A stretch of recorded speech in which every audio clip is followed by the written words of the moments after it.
All right, NBA 2K21 officially launches tonight at midnight, so we finally get our hands on this game. And today I'm going to do the final cover athlete build in NBA 2K21. And of course, that is the late, great Kobe Bryant. He's on the cover of the MAMBA Forever edition on both current gen and next gen. And I'm excited to put this build together for you guys. As you know, the 2K builder is always a little bit limited because there has to be balance in this game. So doing a player as great as Kobe is always a little bit challenging. I mean, you could put 20 plus badges in every category for a guy like Kobe Bryant. So there will have to be some areas that we scale back a bit. But I think we're going to focus primarily on his scoring ability. You know, Kobe was one of the best scorers of all time. He was fourth all time in scoring in the NBA. And he even averaged over 30 points a game in 3 seasons, including one season where he averaged over 35 a game. And that was the year that he dropped 81 on the Raptors. So we're going to focus on that element of Kobe's game, but do our best to try to even come close to as great a player as Kobe was. So without further ado, let's jump into it. We've got Kobe Pendis, the shooting guard, right-handed, jersey number 24. We're kind of going for that prime Kobe as opposed to young Kobe. But of course, you can put number 8 here as well if you want to go that route for Kobe. So let's get into it. For the pie charts, lots of options here, but the one I am going for this build is the blue-green, where there is a little bit more green. So it's this one right under the pure shooting pie chart. Pick that one. And for physical profile, we are going to take this top one that gives you the most speed. So that'll give him a little bit more versatility on offense, I think. And then we will jump right into putting together the attributes here. We're going to max out close shot, driving layup, and driving dunk. We're going to put, I think we'll come back to these. We might not put anything in either of these. Mid-range shot, max it out 3, max it out free throw. I think you can just put this at 90, and then post fade, max it out. This will get you the maximum badges 27 for shooting, which is an insane amount of shooting badges, probably more than you need, but overkill is all right when it comes to shooting. For playmaking, max out pass accuracy and ball handling. And put post moves just up a few ticks to 37. That'll make you hit 14 playmaking badges. So defense is really the area that we're going to skimp on a little bit. I know Kobe was a fantastic defender.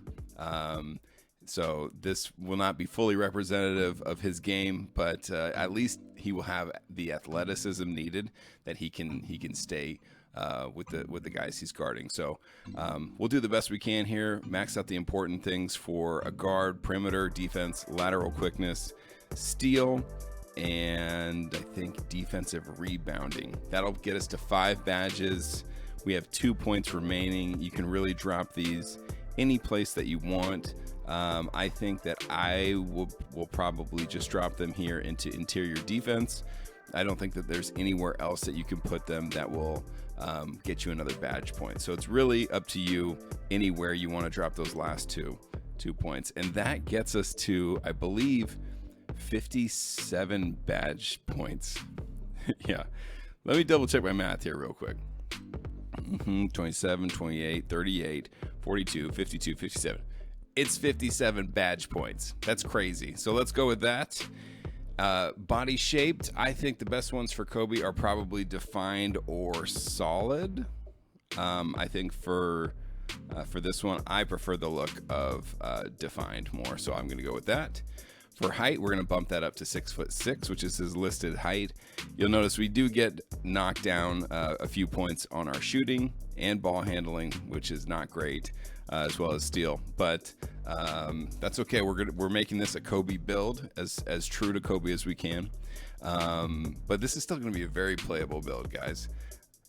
His listed weight is 212 pounds, Let's move that up to 213, just so he gets that 52 strength. He gets one extra in the strength category.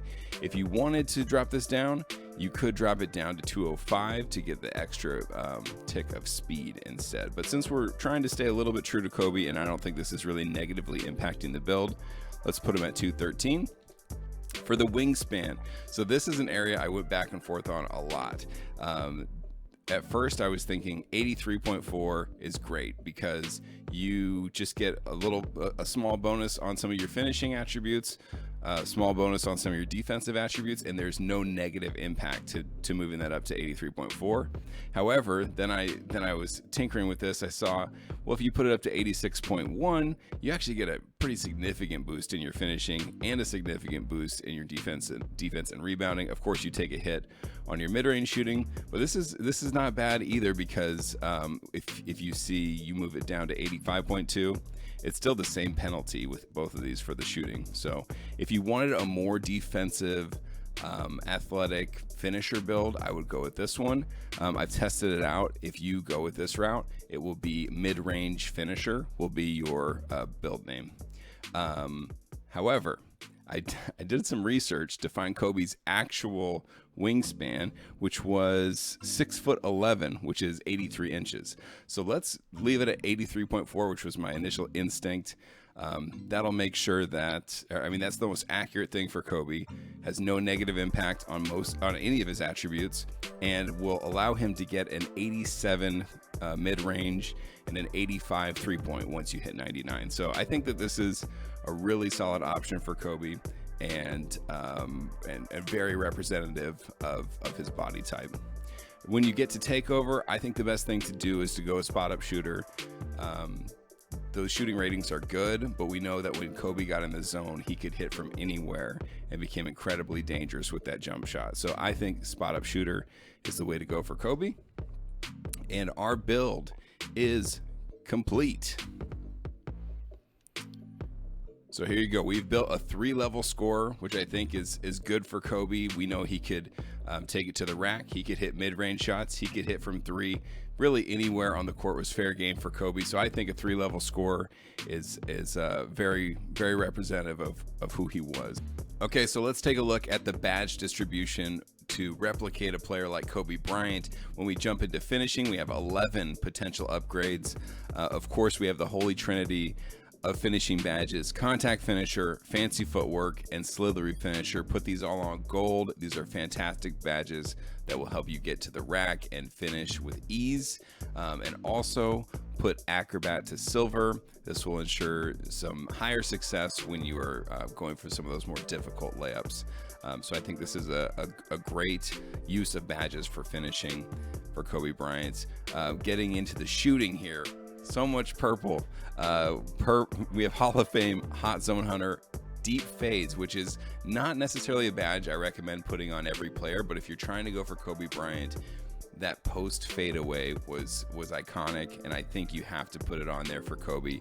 Hall of Fame Deadeye, Green Machine, gold difficult shots, silver volume shooter, just because you're going to be putting up a lot of shots as a Kobe, and let's put clutch shooter at silver. Again, this is a badge that I typically don't use. However, I think when you have this many shooting badges, when you can square off on all of the essentials, I think adding this on there is a really nice bonus. And of course, Kobe was an insanely clutch player, so put that on there for Kobe. For playmaking badges, Kobe was not necessarily focused on being a distributor. Of course, he did get his fair share of assists, but since he is more of a scorer, we're going to focus on some of those playmaking badges that he can help use to create for himself. Of course, he operates a lot in the post, so post spin technician is going to be really helpful. Quick first step is a must for any build that has the badge points to use it. Space creator will help him get open for his shots a little bit easier. Unpluckable, just since he will be drawing a lot of defensive attention, a lot of people hacking for the ball. Tight handles will secure up that dribble a little bit more. And of course, bailout, at least have this on bronze if you can afford it. This will get you out of some tricky situations without throwing turnovers, so make sure you have that one as well. And then when we get into defense, we only have 5 badges to work with, but that means we can get gold clamps and Silver Intimidator. So those are the badges that I would use for Kobe. Now let's jump into the gameplay. Just a reminder, guys, I do stream on Twitch every Tuesday, Friday, and Sunday. If you guys want to watch me play 2K live and chat and be part of the community, come by. I'm at Twitch TV/Stupendous Live. We'd love to see you there. So a few thoughts on this build. I think it does a great job of encompassing that versatility that Kobe Bryant had. But I will say, I think this build is a little bit more challenging than others. You have to have a certain level of skill to be able to create your own shot from a variety of different positions on the court. But I think as we get better at our dribble moves, figure out how the game operates, I think it'll become easier and easier. And I will say, I think it's probably more challenging to play against the AI with this type of build than it is to play, say, in the park or in the rec against real people. But I think this build has a ton of potential. I'm definitely considering making a build similar to this for my own. But I hope you guys enjoyed this video paying tribute to Kobe Bryant. I hope you guys enjoyed 2K21, and if this video helped you at all, please be sure to like the video and subscribe to the channel. It helps out a ton, and I'm looking forward to creating more 2K21 content for you all season long.